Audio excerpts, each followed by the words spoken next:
ایک دفعہ کا ذکر ہے، کسی جنگل کے ایک درخت پر ایک سیانہ کوا رہتا تھا۔ کوا بہت خوشحال زندگی گزار رہا تھا۔ بغیر کسی فکر کے وہ پورا دن گھومتا پھرتا اور طرح طرح کے کھانے پینے کا لطف اٹھاتا۔ شام ہوتے ہی کسی پھلدار درخت پر رات بسر کرتا۔ زندگی کے حسین دن اسی طرح گزرتے رہے۔ ایک دن کوا جنگل میں گھومنے نکلا۔ گھومتے گھومتے اسے ایک جھیل نظر آئی۔ یہ جھیل جنگل کے درمیان تھی، جہاں کئی پرندے رہتے تھے۔ کوا پانی پینے کے لیے جھیل کے پاس گیا تو اس کی ملاقات ایک ہنس سے ہوئی۔ جلد ہی کوا اور ہنس اچھے دوست بن گئے، لیکن کوا یہ سوچنے لگا کہ ہنس اتنا سفید کیوں ہے اور میں اتنا کالا کیوں ہوں۔ کوا جھیل میں تیرتے ہنس کو دیکھ یہ سوچتا تھا کہ ہنس پانی میں اتنی آسانی سے مزے سے تیر سکتا ہے اور جو کچھ وہ کھاتا ہے وہ جھیل میں ہی دستیاب ہے۔ یہ ہنس دنیا کا سب سے خوش نصیب پرندہ ہے۔ مجھے بھی ہنس جیسا بننا چاہیے۔ یہ سوچ کر جھیل میں تیرنے کی کوشش کی، لیکن وہ ڈوبنے لگا اور بڑی مشکل سے جھیل سے باہر آیا۔ بھیا، مجھے تم سب سے خوش نصیب لگتے ہو۔ کوے بھیا، پہلے مجھے بھی لگتا تھا کہ میں بہت زیادہ خوش نصیب ہوں، لیکن اس وقت تک میں نے طوطے کو نہیں دیکھا تھا۔ تمہیں پتہ ہے کہ طوطے کے پاس ہرے، نیلے اور سرخ سنہرے پر ہوتے ہیں۔ طوطا تو انسانوں کی طرح بول سکتا ہے اور اچھے اچھے پھل کھاتا ہے۔ اچھا بھیا، تو پھر طوطا سب سے زیادہ خوش نصیب ہوگا۔ مجھے بتاؤ وہ کہاں رہتا ہے، مجھے بھی طوطے کو دیکھنا ہے۔ کوے بھیا، وہ جھیل کے دوسرے کنارے پر موجود درخت پر رہتا ہے۔ پھر کوا طوطے کو ڈھونڈنے کے لیے اڑنے لگتا ہے۔ کوا اڑتا ہوا طوطے کے پاس پہنچا اور طوطے سے کہنے لگا، طوطے بھیا، مجھے انسانوں کی طرح بولنا سکھاؤ۔ طوطا انسانوں کی طرح بولنے لگتا ہے۔ کائیں کائیں بھیا، مجھ سے تو کائیں کائیں ہی ہوتا ہے۔ مجھے لگتا ہے کہ آپ سب سے خوش نصیب پرندے ہو۔ کوے بھیا، پہلے مجھے بھی یہی لگتا تھا، لیکن پھر ایک دن میں نے مور کو دیکھا۔ میرے پاس تو صرف 3 پر ہیں، لیکن مور کے پاس کئی رنگوں کے کئی پر ہیں۔ وہ خوبصورت رقص کر سکتا ہے، اس کی آواز بہت بلند ہے۔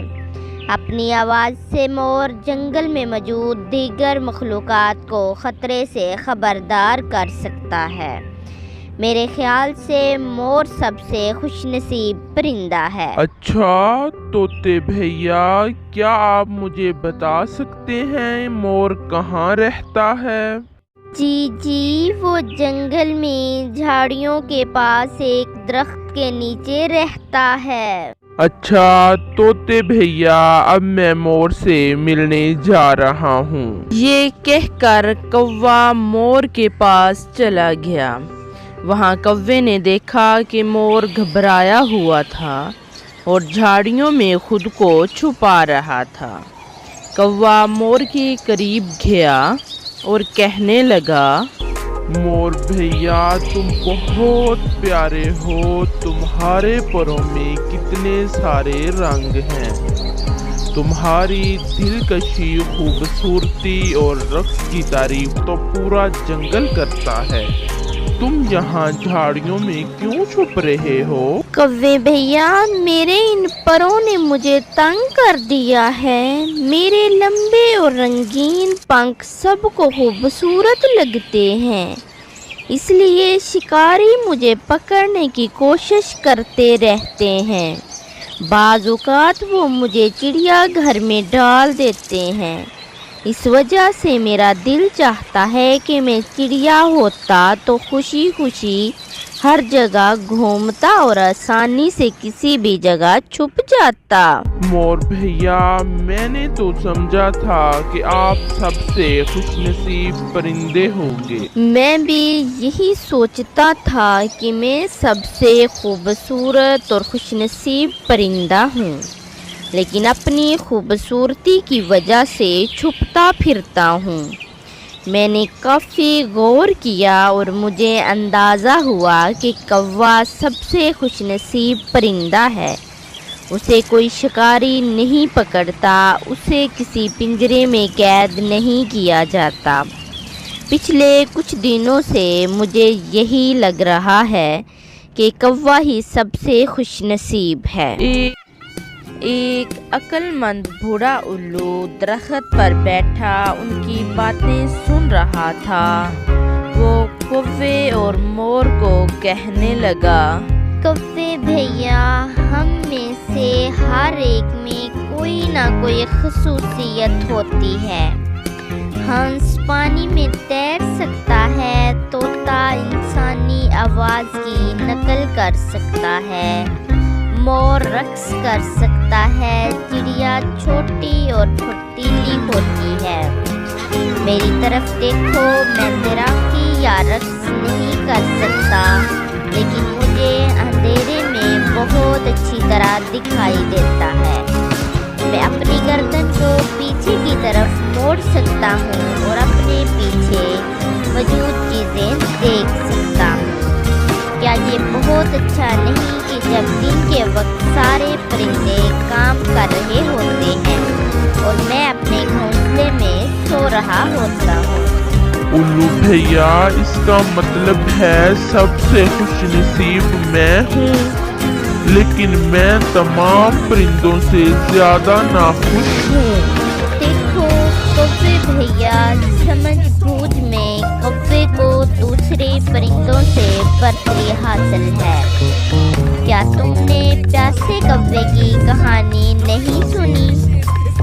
کوا ذہین اور عقل مند ہوتا ہے، اس کی یادداشت بہت تیز ہوتی ہے اور وہ سوچ سمجھ کر قدم اٹھاتا ہے، اس لیے کسی بھی شکاری کا اسے پکڑنا اور نشانہ بنانا مشکل ہوتا ہے۔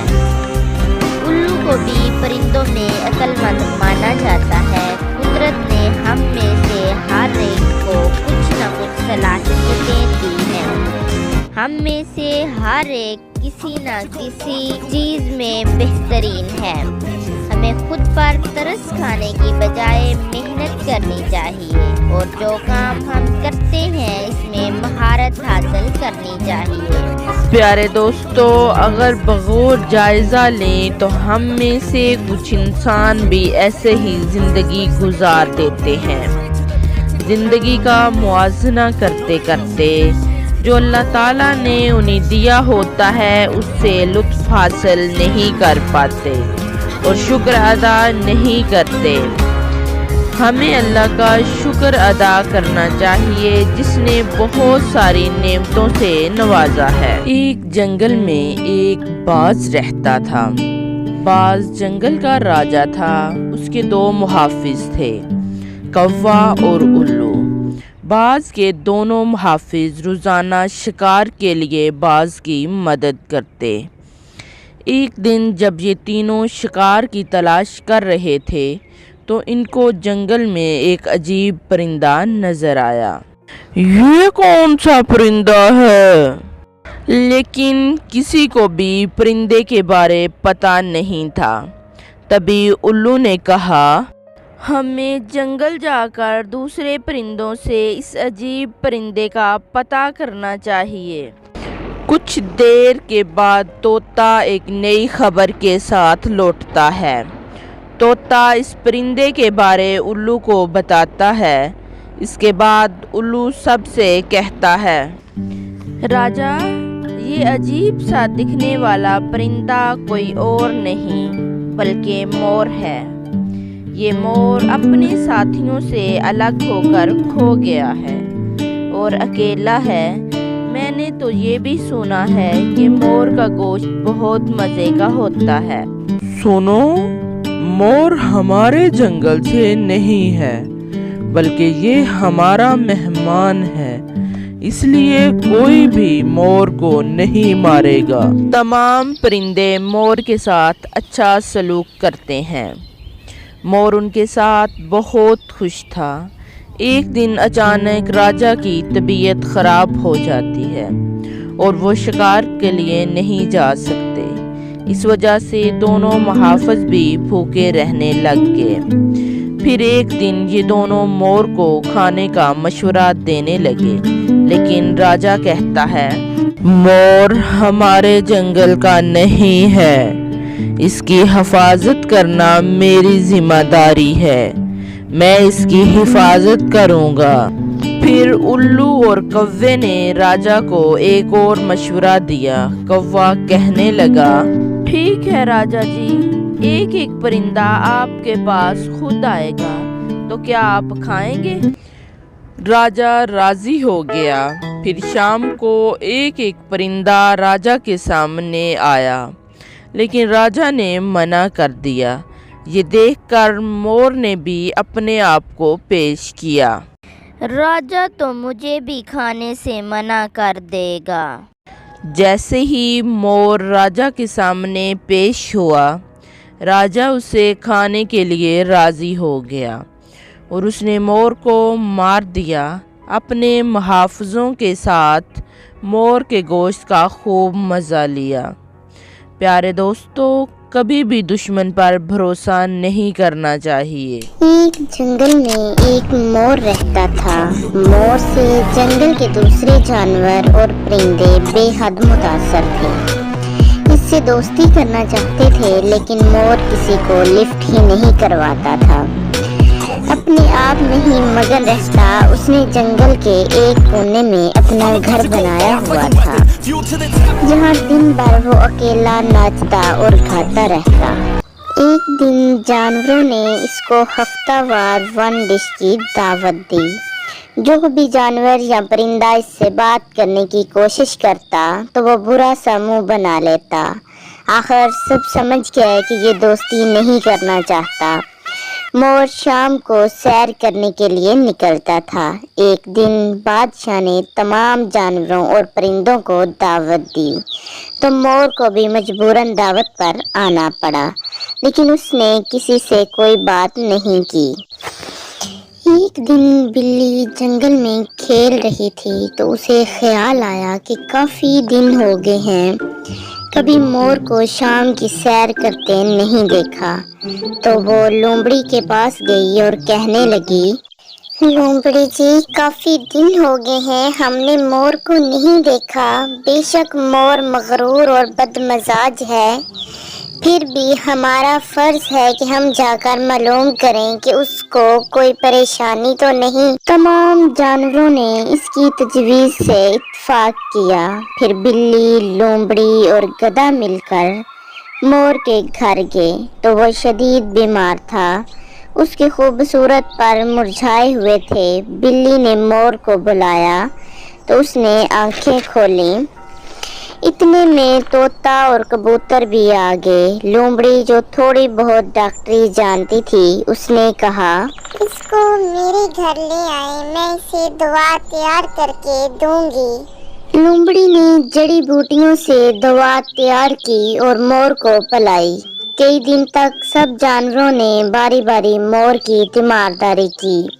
آہستہ آہستہ مور ٹھیک ہو گیا۔ اب وہ اپنے رویے پر بے حد شرمندہ تھا۔ اس نے سب سے معافی مانگی۔